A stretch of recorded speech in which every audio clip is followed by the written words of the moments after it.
घने जंगल में कई जानवर रहते थे। उन्हीं में एक नन्हा सा हिरन था जिसका नाम लियो था।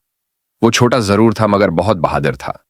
एक दोपहर को जब वो दरिया पर पानी पीने गया तो अचानक उसने झाड़ियों में एक शेर को छपते देखा। शेर हमला करने ही वाला था। लियो ने भागने के बजाय एक चालाकी का सोचा। उसने शेर से कहा, अरे ताकतवर शेर, मुझ पर अपनी तवानाई जाये ना करो।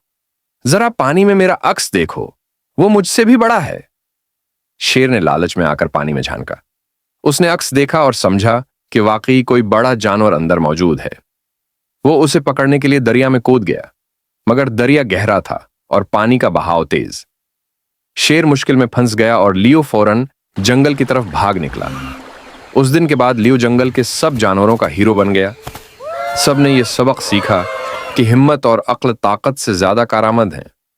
अखलाकी सबक, चालाकी और बहादुरी बड़ी से बड़ी मुश्किल से बचा सकती है।